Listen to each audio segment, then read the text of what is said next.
Good evening, and welcome to the September 28th, 2023 Mangan Park Neighborhood Association meeting. My name is Jennifer Holden, and we have a great evening of community discussions ahead of us.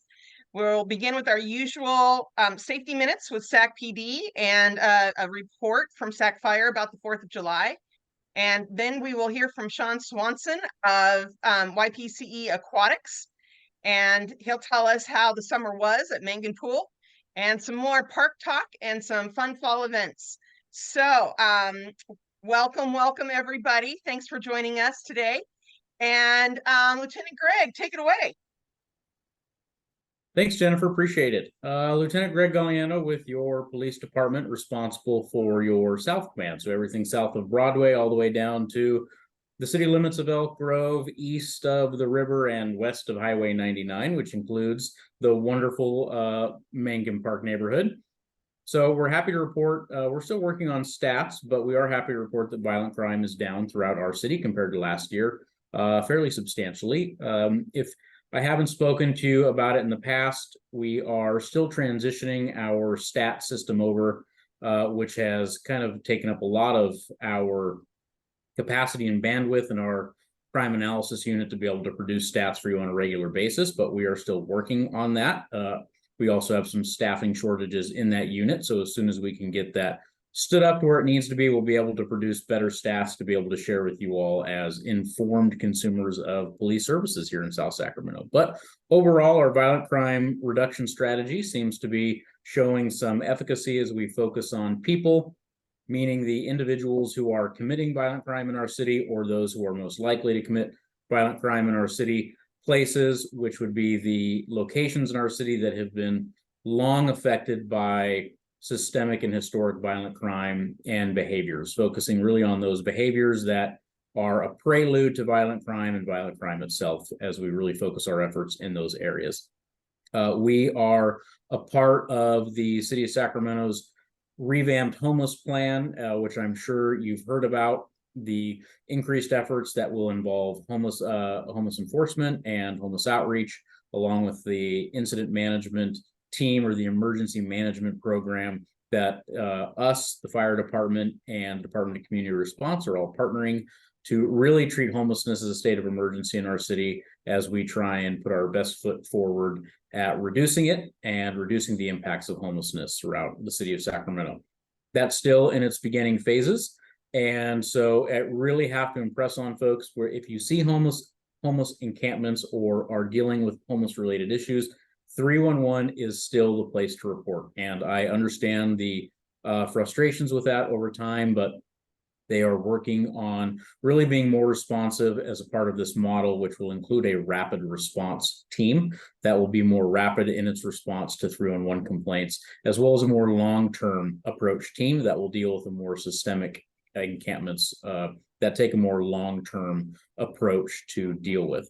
For any type of crime issue, whether it's drug dealing, whether it's fights, arguments, theft of power, loitering in a neighborhood, whatever that may be, still our non-emergency number, still 911. We will dispatch police officers to that, but we separate that from the camping behavior itself. Two different issues addressed two different ways. So that's really my big update for you all. I definitely want to leave some time for questions so I can try and provide answers. And if I can't, I will certainly follow up with you the best I can.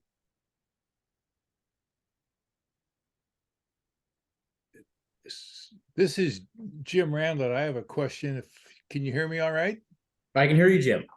Good. So have they told you what the parameters or how it will work, this increased enforcement? Yes, so City Council voted on that with a 7-2 vote on what the direction is for enforcement action. But there are still some bits of that are being worked out as far as critical infrastructure, the critical infrastructure ordinance, and especially defining what is critical infrastructure, where are these points. There is still some of that in process.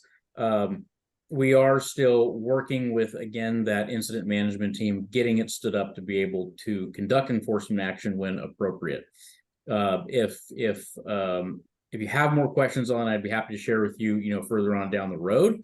But that is still in process as that team begins to be stood up. So they're talking about involving the fire department. Have they given you any specifics on that? I'd be happy to talk about that. Yes. So incident management teams, or the ICS model, the incident command systems model, is what the fire department uses throughout our state and really throughout our nation to mitigate significant public safety hazards like fires or natural disasters. It's a command system model. And really, the fire department is the expert in not just leading these command systems, but really using them to resolve critical incidents. So the fire department will have the lead for the incident command system, or the incident management team that's going to be addressing homelessness throughout our city. They will be the incident commander. And the police department and the Department of Community Response will then fall underneath the fire department, who will be running that show. So will the fire, let's say there's an encampment or a violation, whatever it might be, and so I assume that there's a priority list and it'll tick up to the top of the list, or for some reason it'll get to the top of the list because you can't do them all at the first anyway. And so do you know if the fire department will actually go out there to the encampment, or will you go with them? So the fire department, as it stands, their role is more or less the management of the incident command team, where the actual response teams will consist of law enforcement and Department of Community Response. I had the impression from the mayor's press conference on that, which I attended, that the police weren't going to be in that first responder role, or the first one on the scene role. But is your information? My impression may be faulty, I might add. Is your information different than that? Or well, the incident command system will be split up into multiple different facets, where there's the more emergency response, where it might be more appropriate to send behavioral health workers through Department of Community Response, or it might be a situation that strictly requires enforcement action that would require both law enforcement and Department of Community Response. So it's not necessarily a one size fits all type of situation. Got it. But to your knowledge, the fire personnel will not be on the scene. Yeah, I can't say for sure. They may have a piece of that puzzle, certainly as it relates to medical or different medical resources that they may be able to provide. But it's going to be a multifaceted approach where the fire department really has lead of the incident command system. Got it. Well, that's very helpful. Thanks a lot. You're welcome. Yes, I found that very helpful too. For those of you who just entered the meeting, we are discussing the recent changes in homeless response and how SacFire is taking over some of the management aspects of it. And the questions have been about how SacFire and SacPD are working out their new roles. And so those are the questions that you've missed. Catch it on the recording. Not expecting anybody to back up and repeat information just given, but are there other questions for Lieutenant Greg?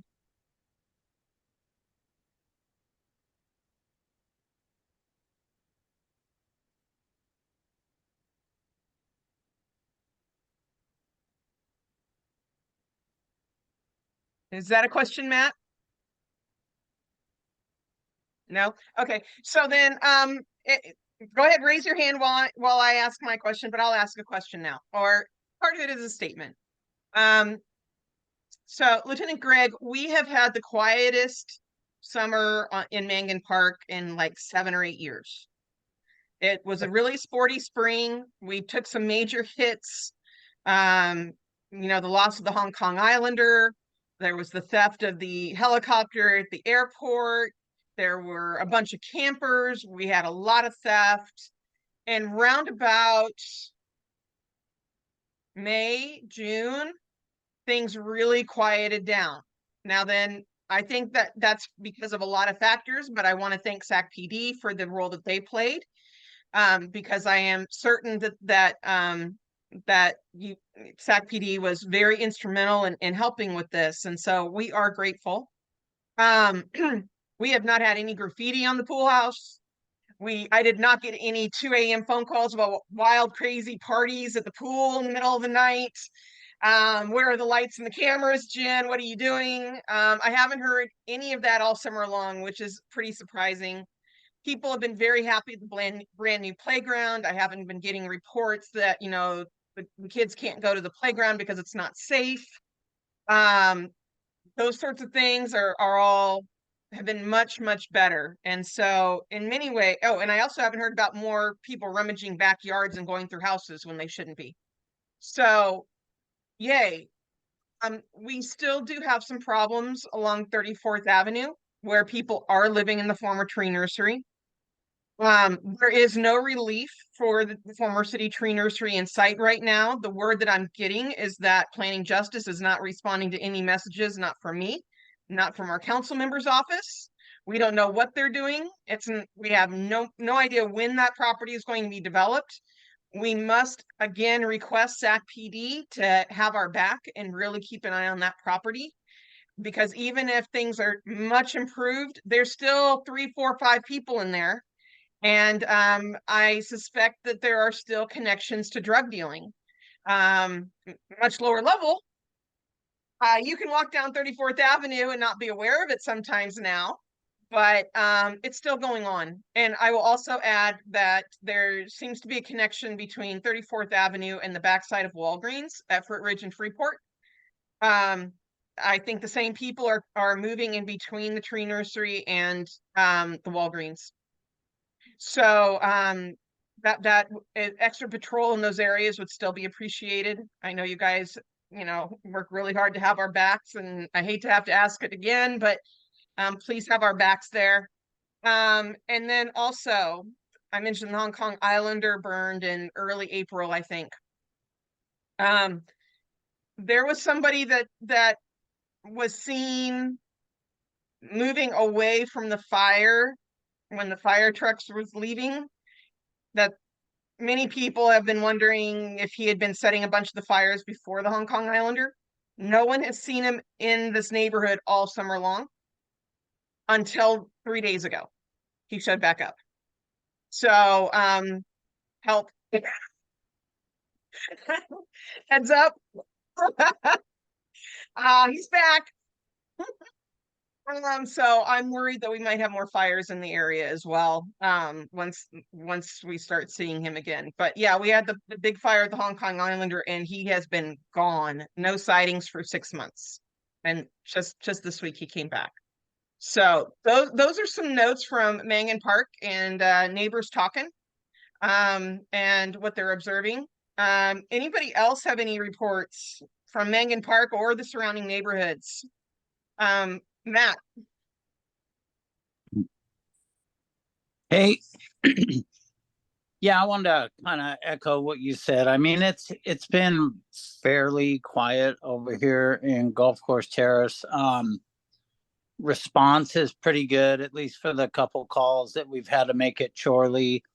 But what we're still having a problem with is the stolen vehicles and the serial campers over at the Little League at Mac Mendoza baseball field specifically. And when they set up, Gus and Joanne aren't able to take the kids over there. They're not going to put them at risk. And I mean, we've talked to them too, and they flat out said we're not leaving until the cops show up. So some of them did get moved today, and they moved 2 blocks down to Woodbine Park.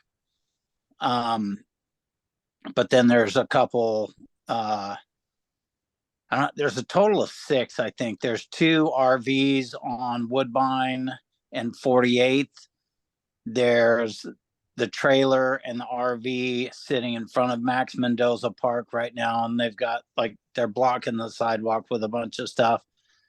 But there's a real big problem aside from that, and I know I brought it up before, and I don't really know how to, maybe you can help me, Greg.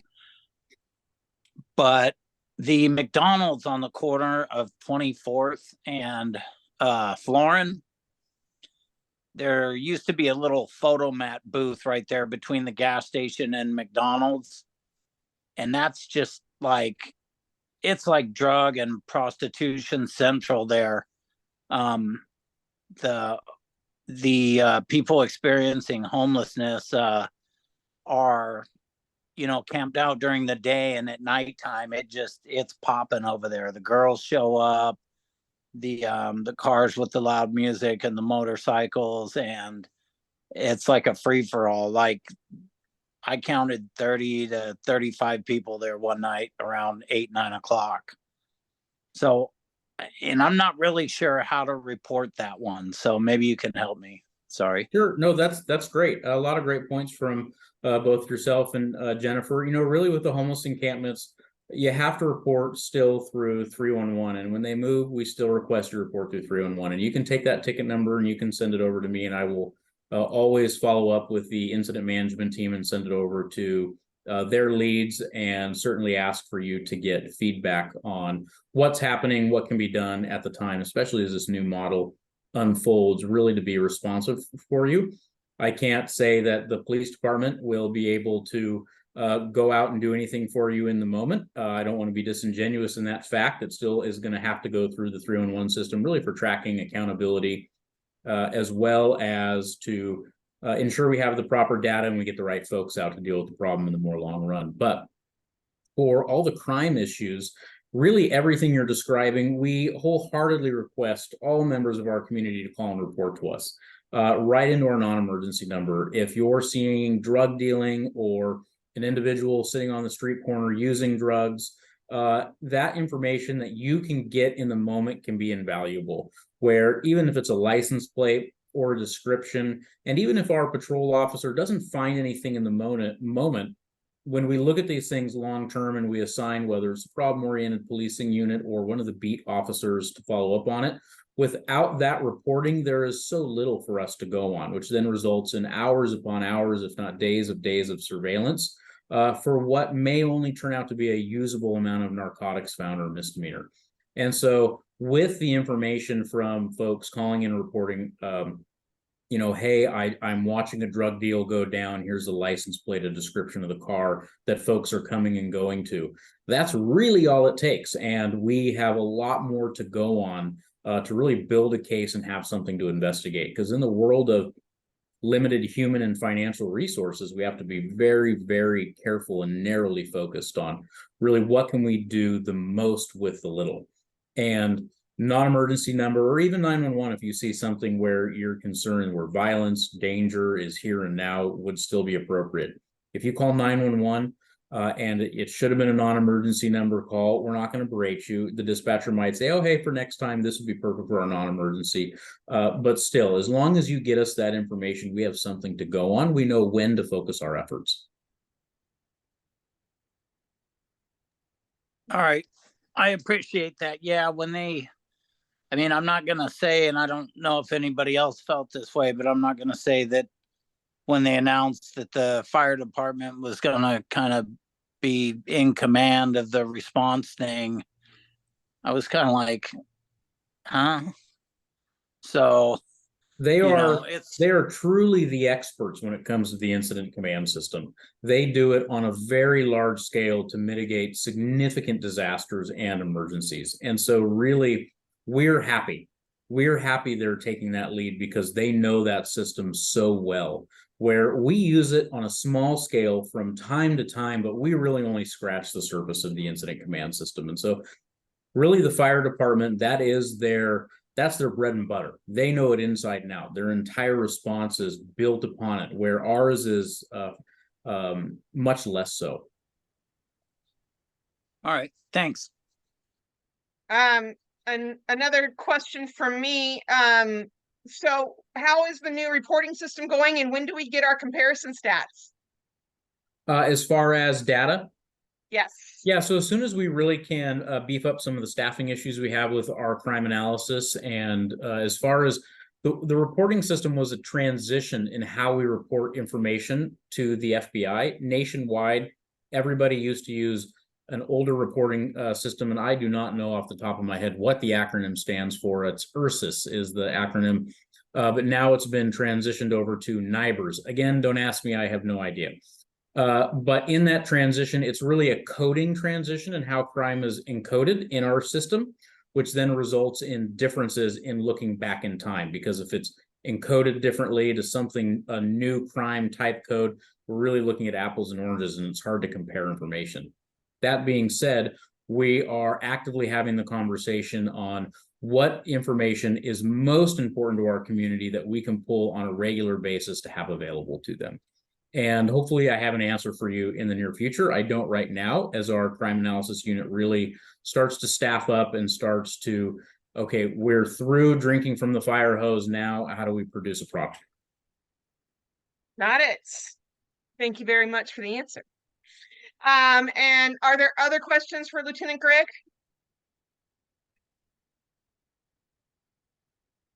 Questions, comments?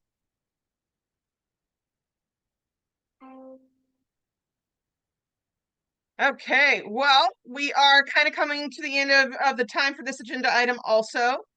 So if there are no more questions or comments, Lieutenant Greg, as always, you're welcome to stay. And you're a part of Mangan Park, but if duty calls or if your life calls, we understand and thank you for your time, and we'll let you go. It's been informative as always, and I look forward to working with you more again soon. Thanks, Jan. Thanks, Mangan Park and friends. I'll see you all next time. Bye-bye. See ya. And the public information office, Captain Justin Sylvia can't be with us this evening, but he sent me a lovely written report to read into the record to share with you about the illegal fireworks from the 4th of July. So here's his report. The total 911 calls for SacFire service, 417 calls. This is about 2 times the amount of calls SacFire typically gets in a day. So 417 and double normal. Total fire calls, 63. Structure and vegetation fires attributed to fireworks, 9. I think their average is 3 to 4. Total citations issued, 55. Citations were given between June 30th to July 5th, 2023. Total fines given, $75,000. Illegal fireworks seized by SacPD, 250 pounds. Let him know if you have any more questions. Do you have any more questions on that for me to send to Captain Justin?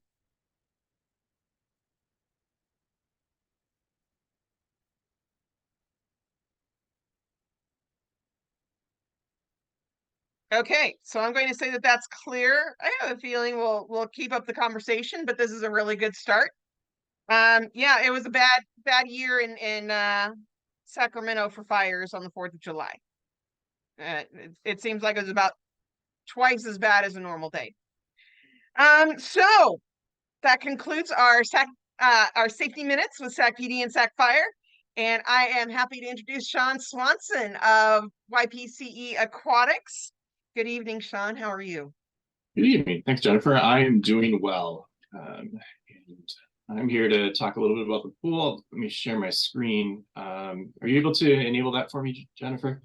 Absolutely, coming up. All right, you should have the power now, Sjon.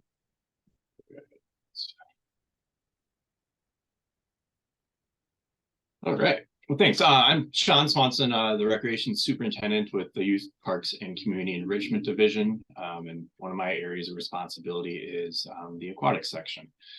So obviously that pertains to Mangan Pool, and I'm here to give kind of a little bit of update about that.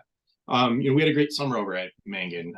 We between the resurfacing, in previous seasons, and then continued our investments at the pool. New doors, We did some painting. We addressed some of the cement walkways on there and helped out with those pieces. And then also upgraded all of the tables and benches at the facility. And we thought it made quite a difference, and the pool was looking good. We're quite happy with how the pool was running. We just give a little kind of overview of Aquatics. Then just kind of a little breakdown on some of the numbers that we had over at Mangan. But I like this picture that I have up on the screen here. It's kind of an intro. It shows a little bit of everything that we do. The section for the aquatic section is a large division. We operate pools all throughout Sacramento. 17 facilities total. This year we operated 11 neighborhood pools, 4 wading pools, plus also our regional aquatics complex in North Natomas.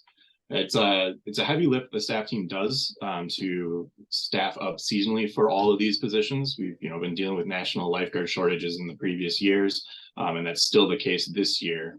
We did have some strategies that we enacted to help make sure that we were in the best position we could for opening the pools as many days a week as we wanted to. Of those strategies, we hired 15-year-olds, which was new this year. Normally we hired at 16, but we hired a fair amount of 15-year-olds, which really helped with our staffing and recruitment. We hosted throughout the city 17 different lifeguard certifications, ended up certifying 225 lifeguards total, from which we hire out of that pool, plus returning staff and other ones on there. We're quite aggressive about being in the high schools for recruiting efforts. We did 24 different in-person recruitment events, plus 5 other virtual recruitment events. Just so all that background is kind of to say that the aquatics team worked very, very hard to find the lifeguards to staff up our pools. And one of the things that we're real proud about is, we were able to get all of our pools up and running. Most of them by 5 days a week, some 6 days a week, within the early portions of the summer. So that was actually a great improvement over last year, where some of our pools were only open 3 days a week. Mangan was one of the pools that was lucky that opened initially with 5 days this summer. So just kind of a little breakdown overall of what the attendance at Mangan was. We had 227 recreational swim visits to Mangan throughout our summer season. We had 46 different sets of swim lessons. So those are multiple visits per lesson at Mangan Pool. And those did also include basic water safety, which is a free swimming lesson program that we offer at select pools throughout Sacramento. Mangan was one of the sites where we did that. And then our water aerobics class, which is also only offered at select pools. Mangan's one of them that has that. We had 66 visits in water aerobics with Mangan Pool. A little more just kind of big picture. Aquatics is all about access to aquatic safety program and keeping low cost swimming options out there. We also do a lot of scholarship programs. These numbers here that are being reported are citywide, but we reimburse for anybody that takes a lifeguarding class and then chooses to work for us. We also offered lifeguard scholarships to people that demonstrate financial need that are interested in becoming a lifeguard. We do the basic water safety program that I was talking about at many of our pools, where we teach swimming skills to youth for free.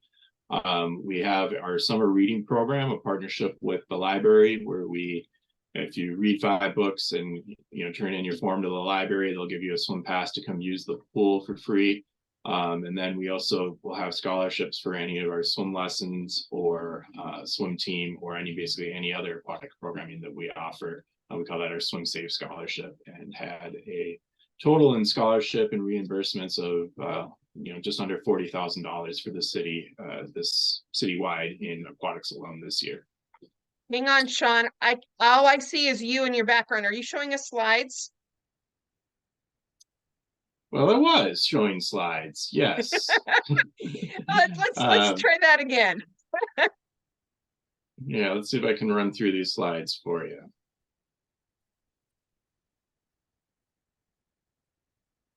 There we go. We're getting there. We're almost there.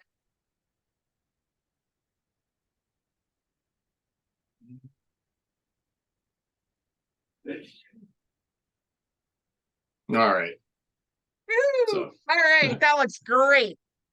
All right, so kind of all the information I'll just do a real brief run through of the slides so you can have the visuals.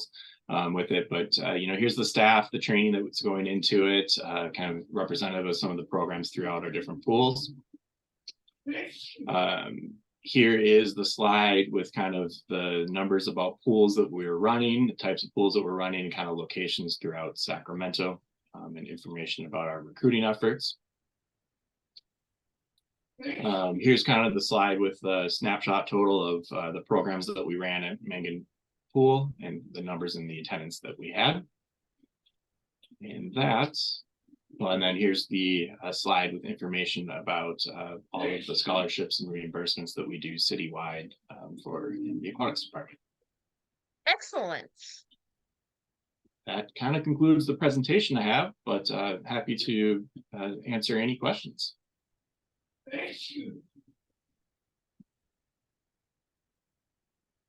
Anybody have questions for Sjon?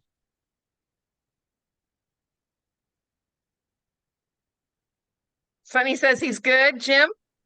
I just wanted to compliment him on looks like a really good program. Congratulations for your good work. That's great. Thank you. Yeah, we appreciate it. We love that pool in the neighborhood, and there's a lot of youth and adults that get good programming and good experiences there. And the compliment really should go to the staff teams that are running it, between the lifeguards, the pool managers, the aquatics coordinators, and aquatic supervisors that run that program. I'm proud of the work that they do, and they do a lot of nice hard work. But I'll pass that information on for sure. Other questions for Sjon?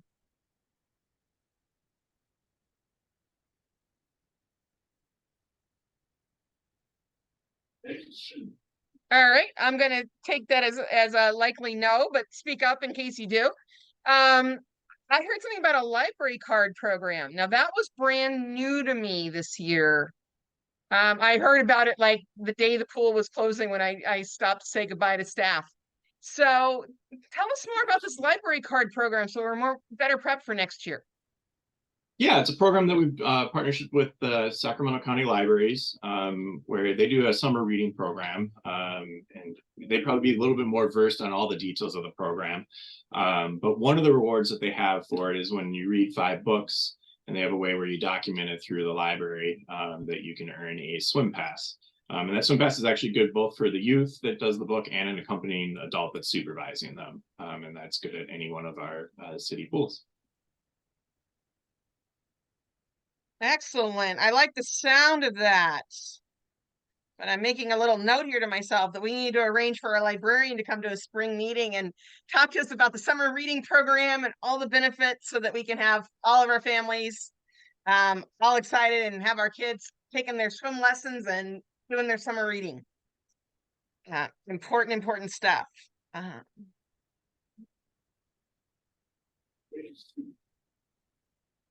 Other questions? And Sjon, by any chance, do you have a comparison to our numbers for the 2022 swim season for the number of recreational swim sessions? We had some odd hours this year. I'm wondering if our numbers stayed steady or if they dropped. Numbers were slightly lower for recreation swim, not to the point where I'd say like it's significantly lower on those. And the interesting thing is, though, I believe we had more days of recreation swim this year overall. I would suspect that partially the drop would be last year there's a lot of sponsorship for recreation swim, and not as much as there was this year, if I recall correctly. So I think that may be one of the contributing factors to it, but overall the numbers were pretty similar. Swim lesson numbers were actually exactly the same as last year, and I believe water aerobics was a little bit down compared to the previous year. Okay, well, I still have a dream. I don't know how it's going to happen, but I still have a dream of getting that pool open 9 months out of the year. I'm on my way. I'll see what I can do so that we get really good numbers, because I think when the pool is open, during all of our warm months, and we have athletic teams in there who might also be able to help out with some of the lifeguarding if they stick around, so that we can have some adult swim and some kids swim.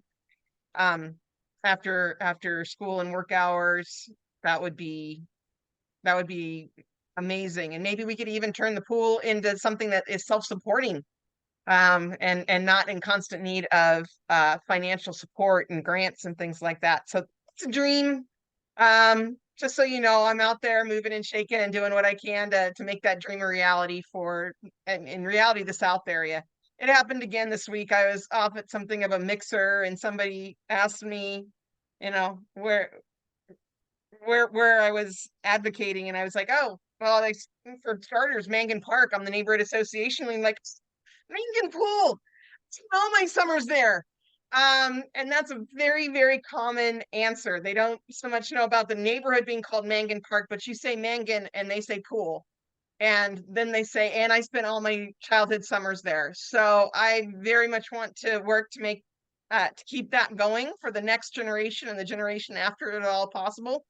And I'll keep you posted on what I find, and how we might be able to work together to make that happen. Thank you, So if Jennifer. there are not additional questions or comments for Sjon, I can close this section of the agenda.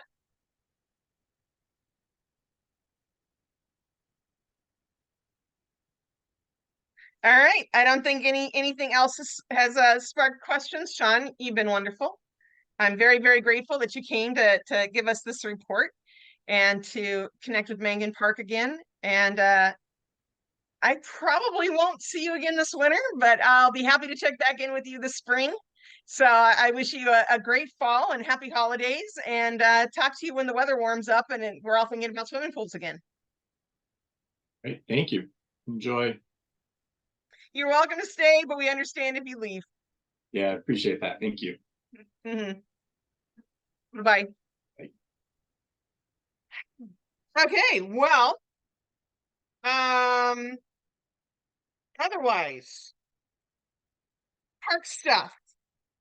916 Tree Day. I got two people here who were involved in 916 Tree Days. We're switching over and talking about the rest of our parks kind of stuff.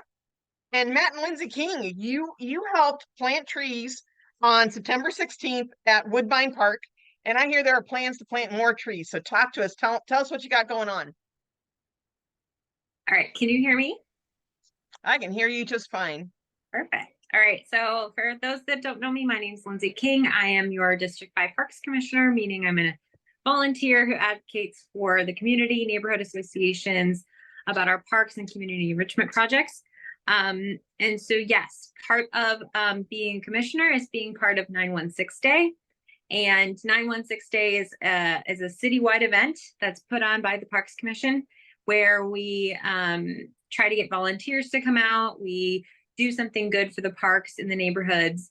And this year in District 5, we chose to do some tree planting at Woodbine Park because of some of the trees that were lost during the storms this year.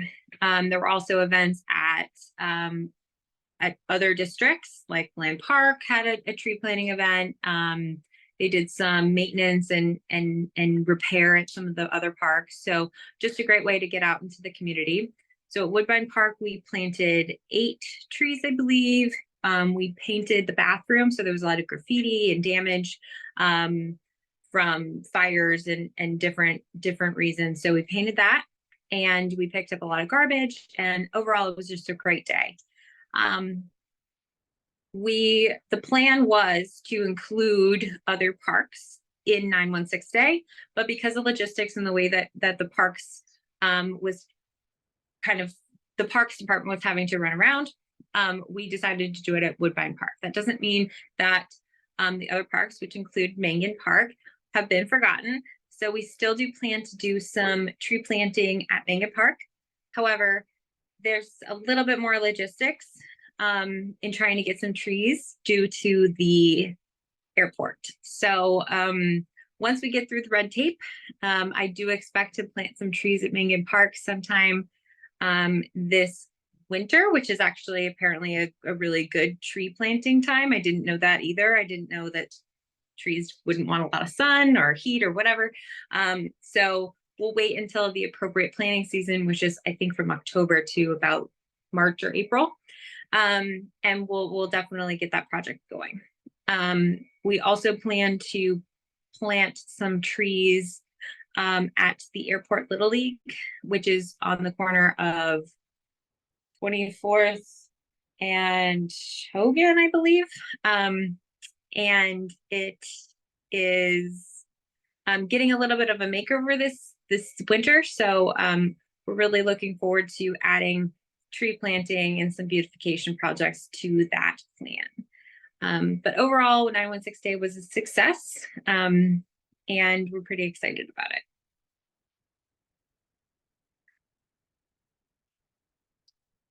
Thank you very much, Lindsay. Are there questions for Lindsay about 916 Day or the upcoming tree plantings? I know we love our trees here in Mangan Park.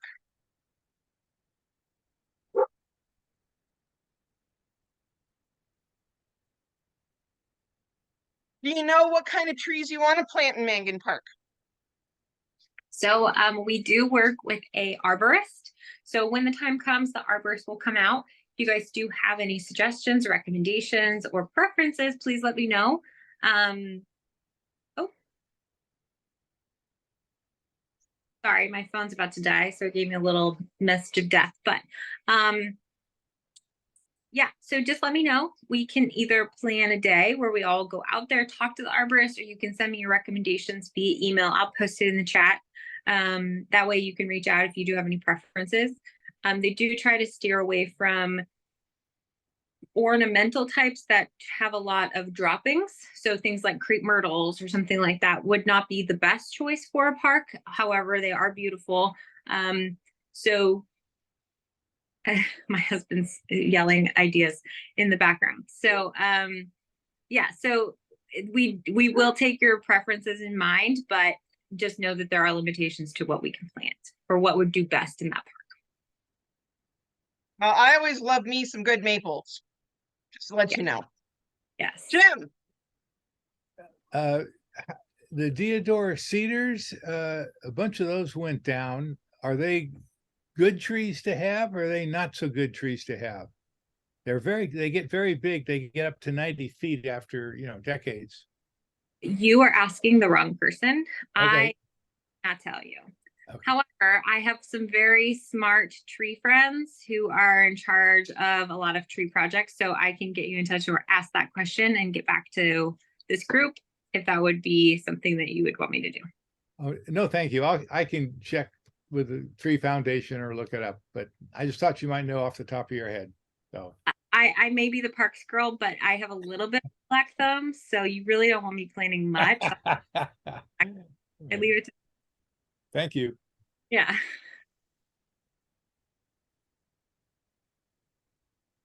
Other questions about 916 tree days, or Lindsay is also our District 5 Parks Commissioner. Other questions about or thoughts about parks, concerns to share with Lindsay about other area parks in District 5? Michaeli, your hand's up. Hi. Yeah, I'm not in District 5. I'm in District 8, but my question, covers all the parks. So if there's improperly installed equipment out there, or if there's equipment that needs to be installed, and I look at a park like 24th Street Bypass, they have benches around there, but there's no exercise equipment. There's no playground there, and other parks are in similar. So are you the person that we get in touch with about either fixing equipment that's installed improperly or getting new equipment? Would you be the one? So I can definitely be your advocate. You also have a parks commissioner in District 8. I believe it is Janine Gaines, I believe. Mhm. And so I can put you in touch with them if you want to send me your email. But really it depends on, there's a large list of deferred maintenance projects. So as the city gets money, they put money back into our parks. And so there is a large list of projects that haven't been funded. So we rely on a lot of grants and different things to get things like park equipment or large maintenance projects. Now, if it's a safety issue, like something's broken, equipment's broken, or it's not working properly, that's definitely something that we want to let the parks department know about immediately, because we don't want our parks to be unsafe. But yeah, if you have any questions, concerns, or anything like that, definitely the commissioner can be your advocate. So if you get me your information, I can put you in touch with the right people. And then really we just advocate the city council to, you know, get those grants, ask for money, allocate the funds to get these projects done and accomplished in our communities and our districts. Yeah, and his question is, and you probably won't be able to answer it. And again, it's like I'm still trying to figure out why our basic maintenance, like road maintenance, parks, and all that kind of stuff, is grant dependent versus no, this is set aside in the budget for our every year upkeep and maintenance stuff, and we're looking for grants. I'm still not understanding that. So if you know any information about that, I'd be happy to know it, because I'm still I can tell you that I ask that question every meeting. You know, so I'm also a community member. I'm asking the same questions. And I think that there's just not enough money to go around. And so it's just something we're dealing with right now. So all I can do is be a loud advocate for you and our districts and our community members, and say that we're asking for parks, we're asking for youth enrichment, we're asking for just even basic maintenance, sometimes garbage pickup, you know, painting, things like that. But I do know that our parks department works very, very hard. And so they do try to get some of these projects accomplished. Sometimes there's just too much work to go around. So but I know that they are working very, very hard. But if you do have a specific concern, please let me know, and I can get someone to at least address it or reach out to you for sure. Yeah, and who'd you say the District 8 Parks Commissioner was? I didn't even know we had one. This is news to me too. I think it's Janine Haynes, actually the vice chair of the commission. So again, we are all volunteers. So it's not it's appointed through the city council, but we are volunteers. We don't get paid to do this. Okay. So Well, paid or unpaid, if that's the person that we need to speak to, then we'd Yeah, like yeah. to get in touch with those folks. help get you to the right people, and she can kind of help. Okay, appreciate it. Yeah. Isn't it fun to learn how to talk to the city, McClatchy? We have so many more ways to talk about city matters than you know, wanting our council member to talk to us. We have some really great options that are offered to us to find people we can work with and help us with information. Yeah, let's figure out what works and use it. That's right. So you can go to the city council meetings and agenda page on the city website. And of course, the city council is at the top, but if you go below it to the commission section, you'll see that there's a list of all the city commissions that are currently active.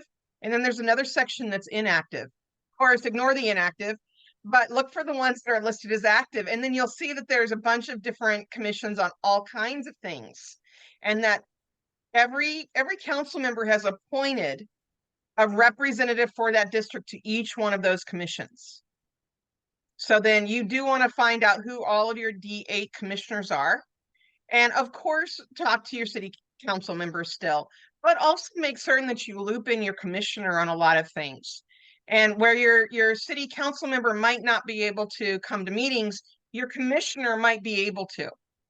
And so that yes, it's a little bit of an in-between place. I'm quite certain Lindsay sometimes feels a little bit piggy in the middle, trying to keep everybody happy. God bless you for volunteering to accept that. But there's all kinds of commissioners at all kinds of different aspects of the city who have done the same thing, who have stepped up and are, as Lindsay says, unpaid members of the community, just like us, who want to work with us to help facilitate conversations about keeping the city as great as possible. Do you have other questions, McClatchy? And last point, but I just want you to know that we are advocating for increased funding for parks, increased funding for youth programs. So I'm asking for it. A lot of our commissioners are asking for it. So we are advocating for that, and for you.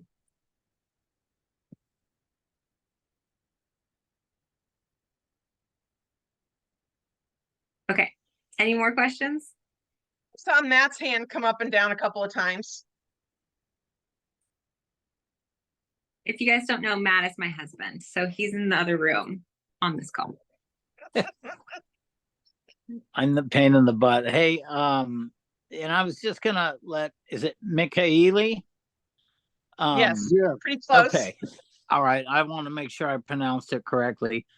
The biggest thing I learned too was, the squeaky wheel gets the grease. So, call 311 a lot. If you don't feel like you're getting anything from them, then, also put your email in the chat, like Lindsay said, send it to her.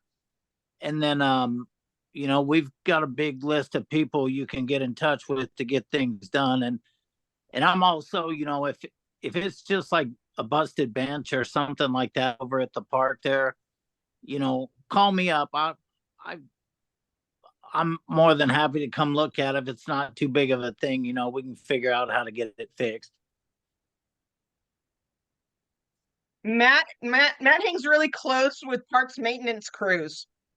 I think Matt has honorary truck magnets for that indicate that he's such a big help to parks.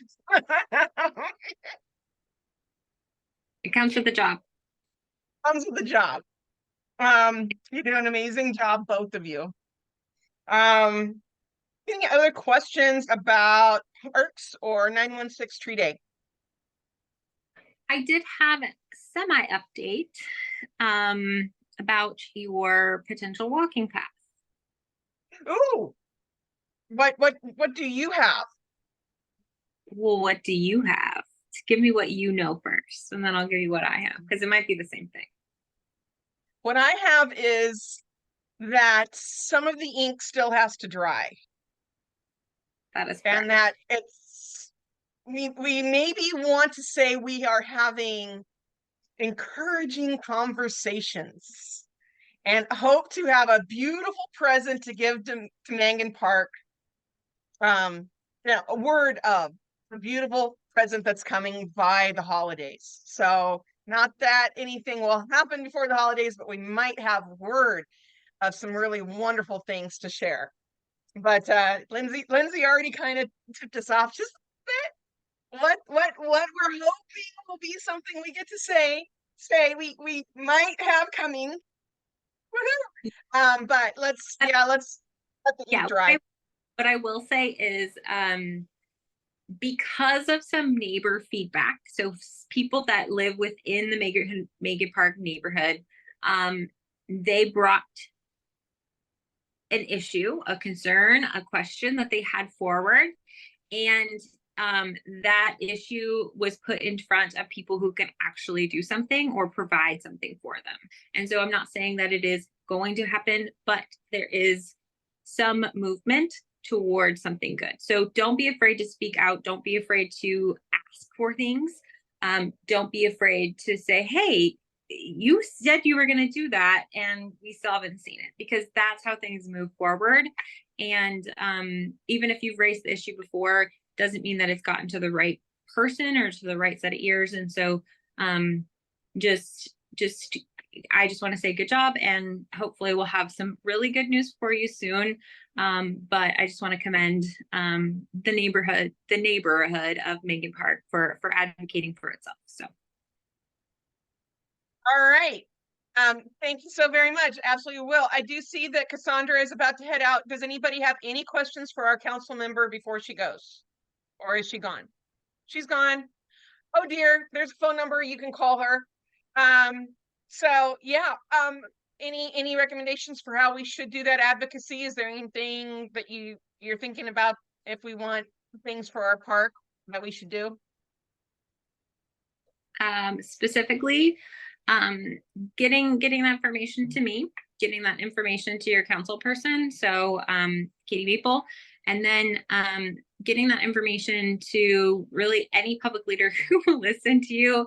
There's money and power in different areas of the city. And so people like our assembly members, our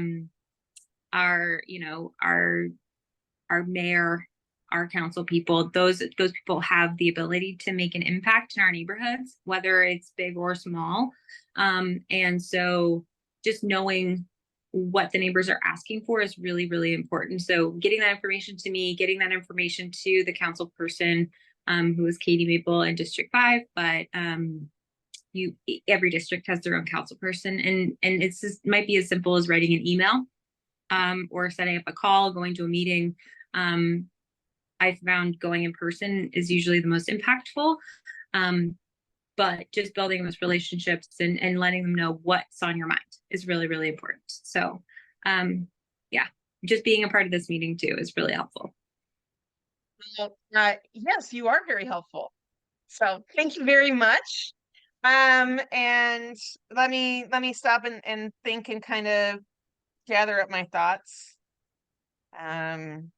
Yes, we absolutely can't. I mean, we'll absolutely keep communicating with that. If you're in District 8, yeah, let's facilitate some conversations. I'll introduce Mikaeli and Jesse to Lindsay a little bit better so that District 8 can connect with their parks commissioner. I know you guys have some amazing parks in D8. Yeah, we'll just roll with it. Keep us definitely posted on the tree plantings coming up this winter. We'd love to hear more, and if you need information or feedback, let me know. I've been meaning to figure out some free survey equipment and get that out to my neighborhood and maybe nearby neighborhoods to start practicing surveys more. It's on the list of things to do. Want a mini. And let's see here. I have they're not really topics for I don't want to do a deep dive tonight, but I have some conversations on a civic note. One of them related to parks. Before we go to the event section, which is the last, I want to end on a happy note. I like to end on events. Meanwhile, we've got two things of a civic nature to pay attention to that I want to alert everybody about. So we've been working for 2.5 years on the 2040 general plan. Thank you, Lindsay. I should say thank you. So been working for 2.5 years on the 2040 general plan. The advertised final public comment period on the 2040 general plan was July 1st through August 31st. And on September 7th, it was announced that there was an effort to make changes to the Parks Master Plan and the Climate Action and Adaptation Plan to be included in the 2040 general plan. And this is after public comment period was over. The changes so that 10 of our largest parks can become a natural areas designation. Now then, I don't think many of us are against having natural area parks.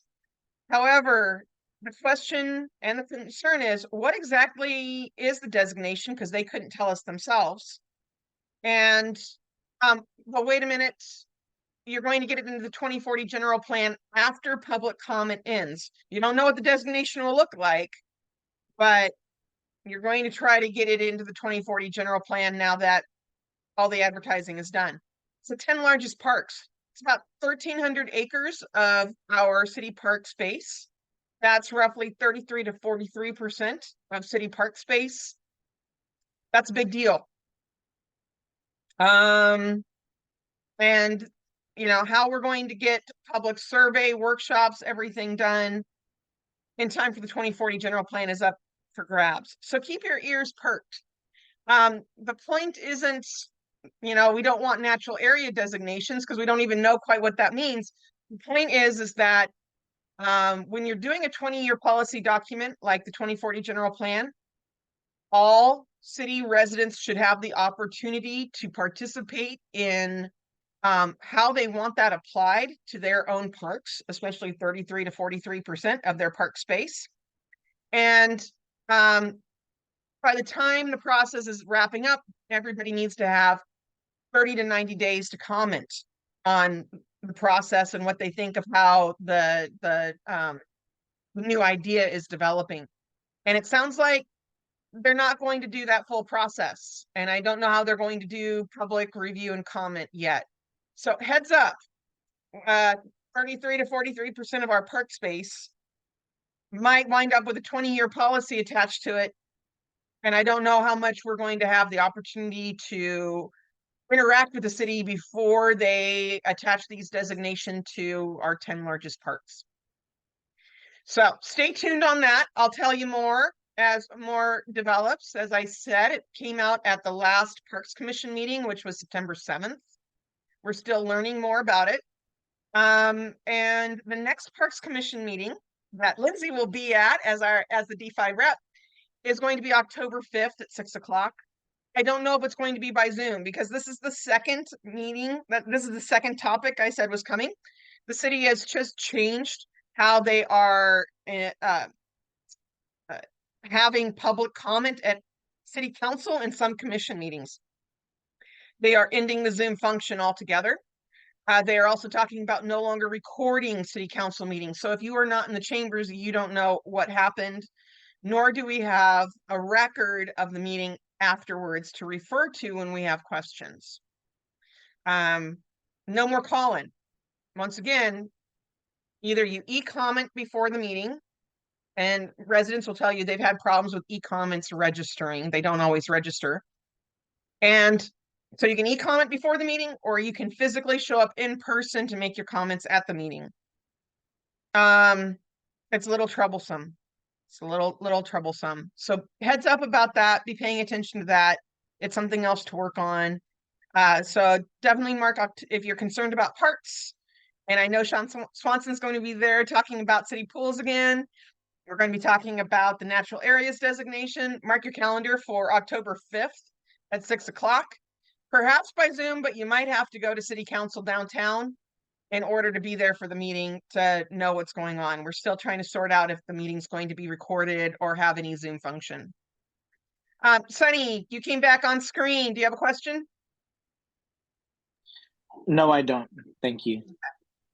So those are my 2 points of civic concern to raise to everybody's attention that are areas that we should be paying attention to and dedicating a little time every week to trying to understand and participate in, because we take our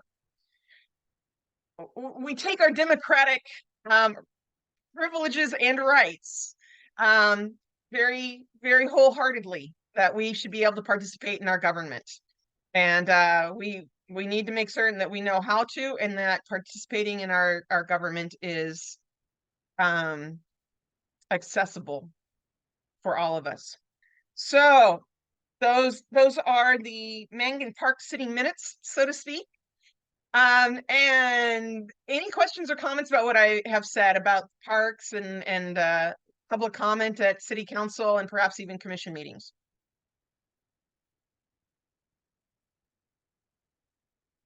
Okay.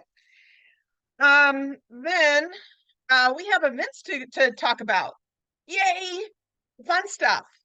So I put out a list with today's invitation. Let me get a good look at it. Where's my list?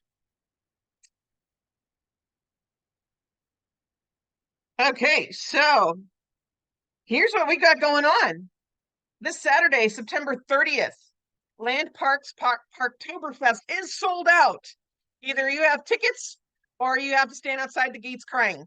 So, Land Parks Parktoberfest is this Saturday. They're bringing it back. It got closed down for COVID, but it's here. And be thinking about getting your tickets for next year if you're interested. Then Sunday, October 1st, is the Urban Cow Marathon nearby. So heads up, check your travel routes regarding the Urban Cow Marathon. I already mentioned that we've got a Parks Commission meeting on October 5th that y'all might want to be paying attention to. October 20th, Friday, October 20th. McClatchy High School is having their homecoming parade. I'm not certain where the parade route is, but it'll be in the south area. So if you love homecoming parades, Friday, October 20th, McClatchy is having theirs somewhere nearby.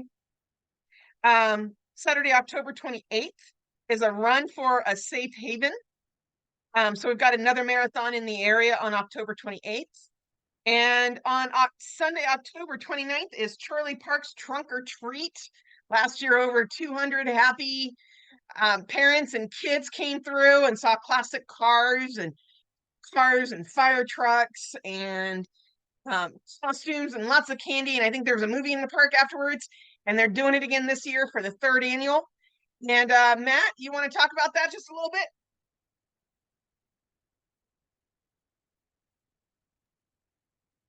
Oh, well, sure, I can talk about a little bit. I was gonna talk about another event too. I don't know if you got it on your calendar, but yeah, so this will be our 3rd year with Trunk or Treat. We've actually got one of the neighbors is gonna kind of spearhead it this year because Lindsay and I will be in the middle of a move. And so yeah, like you said, we're gonna have food vendors. There'll be a lowrider show. There's gonna be movie in the park, SacPD, the fire department. I haven't heard back yet from the sheriffs about getting one of their SWAT vehicles out here, but so it should be pretty fun. Yeah, come on out, bring the kids. It's a free event. You know, if you want to get some food from the vendors, bring a couple bucks with you. But other than that, everything else is free. Also, this Saturday, if you didn't get tickets to Parktoberfest, okay, hang on. I hope I can do this without losing you. Can you still hear me? I can hear you. Okay. So at Tahoe Talac Little League Baseball Diamond is the Festival de Bombas. And what it is a lowrider car show, but they're all 50s and below. I believe 1954 and below.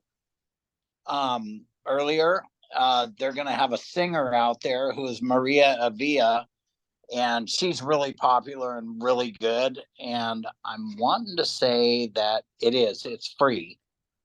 There's food vendors out there. There's going to be they've already got almost 100 cars pre-registered, and they're expecting probably at least another 100 to show up. So there's going to be a lot of beautiful cars there, and it's over behind Hiram Johnson. If you don't know where it is, it's on San Joaquin Avenue, and it's 7401 San Joaquin Street, and that's Sacramento 95820. It's hosted by the Good Intentions Car Club, and I think also Dedicated 916. So it should be a pretty fun event. I think Linz and I might pop in there just to check out the cars. What's the date again? It's this Saturday. Yeah. And I'll get you the let me get you the okay, so it's this Saturday. It starts at 11 a.m. to 5 p.m. Great. And that's at the Tahoe Talac Little League Baseball Diamonds. I don't know if you're familiar with the area over there. I used to play ball there, so I know, but it's back there behind where Sac City Unified keeps all their school buses off of Reading Avenue behind Hiram Johnson. All right, that'll be good. Yeah, should be fun. I think it sounds great because I know I'm not getting into Parktoberfest. Some of those older cars you don't see too often. That sounds really, really very nice. Let's see here. Jesse, do you have anything out of D8? Any events going on this fall in the Meadowview area to let us know about? Well, the one thing that we do have going, that's pretty early in the morning. That's tomorrow morning, the ribbon cutting for the South Sacramento Bike Parkway Trail. 9 o'clock. It's only going to be a 30-minute process, just a ribbon cutting pretty early, like I said. if anybody wanted to, come check it out and see how we can cut down that carbon footprint by utilizing that bike trail, you'll be able to access the Levee Road and the upcoming Del Rio Trail. And it's going to enhance your health if you get out the car, as far as that carbon footprint, and ride your bike. And I think Mike knows something about that because I see him on his bike all the time. That's about it Okay, on this ribbon end. cutting. Got it. Yeah, it'll be off. Sorry to mention earlier, it'll be off Cavalier. If anybody familiar with that area, of course, if you're really interested, you can look up on the map, Cavalier Way. Okay, thank you. Hey, well, we have a couple extra minutes and we're still in a parks theme. I heard Meadowview had some kind of exciting news about bike trails and parks and active transportation connections between Meadowview Parks all the way up to downtown. Do you want to talk for a minute about that and tell us what you got going on down there? I think you might be talking about the same thing I just mentioned. As far as the South Sac Parkwell Trail will connect with Del Rio Trail, that would be adjacent to Freeport Boulevard, going from the water tower down to where the existing zoo is at this time. Oh, so you can get on a bicycle and ride between the Sacramento Zoo and Land Park down to the water tower. Yes, you probably can look something up on the internet about the Del Rio Trail. Like I said, it runs parallel to Freeport Boulevard. And they're out doing the construction and now laying I like to say the black asphalt, and completion probably be fairly soon. I can't give you data on that because they still look like they're doing piping and all of that stuff. But it'll be kind of unique if you want to say go to Bel Air or something, do some shopping, or head on down across Fruit Ridge. And like I say, we all talk about TOD, this transport-oriented development. And as such, it's almost the same thing because you can get out of your car without having to do that carbon footprint.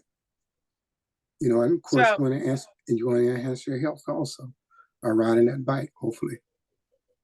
And so this is like a no car trail nowhere. It's all walking and bicycling with no cars. Right, walking and bicycling, and it's going to be unique because it's going to have some form of art at various areas upon completion. Yeah, if you have an opportunity to look it up on your phone, Del Rio Trail. Very interesting. And a few of the artists we have worked with to come up with some conceptual drawings and things that the community would like to see in those particular areas. Now, whether that comes true or not, we don't know. It was all conceptual and it all subject to change. And that's about it. Okay, Matt, do you have your hand up to ask Jesse a question?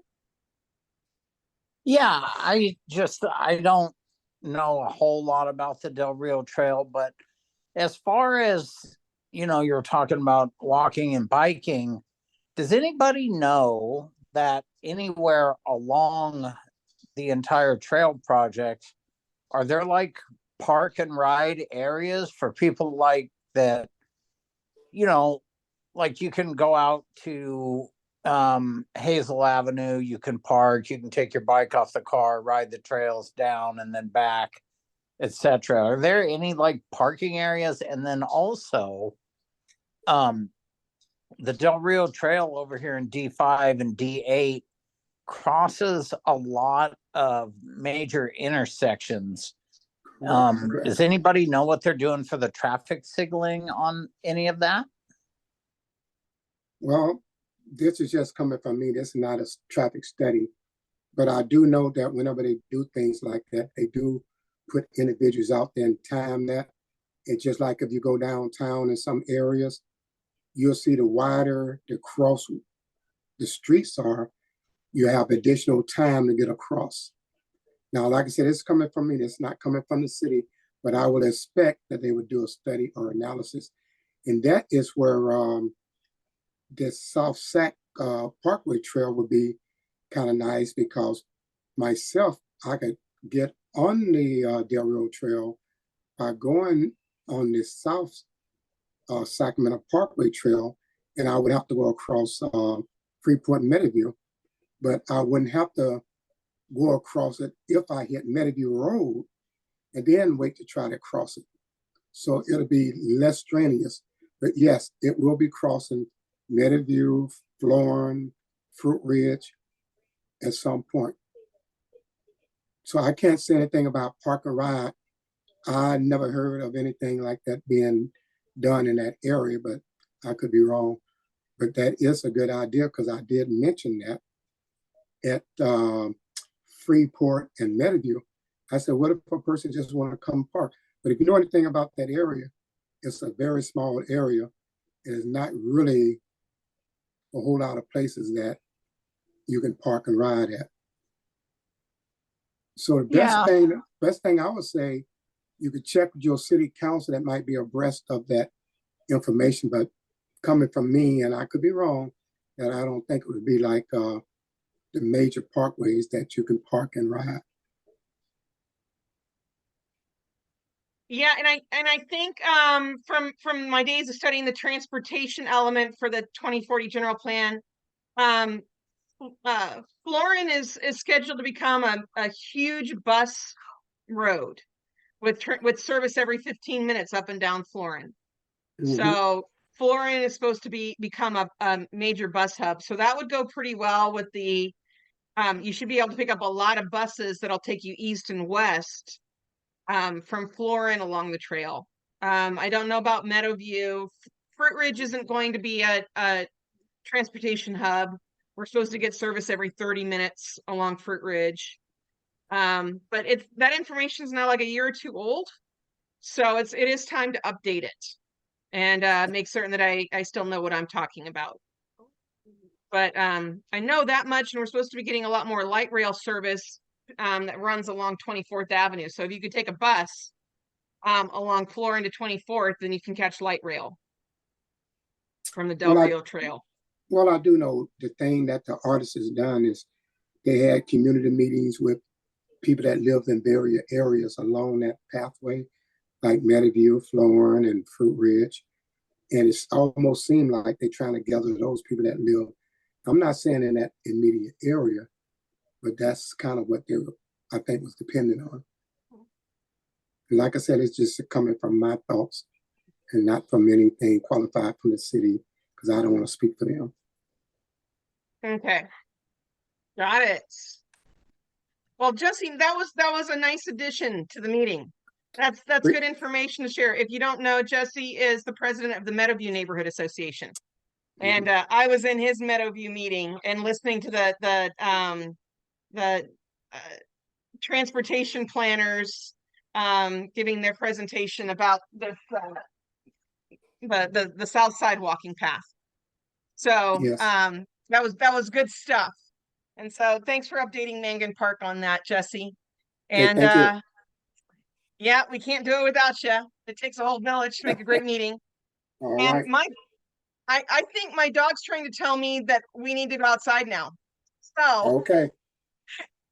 I'm going to sign off.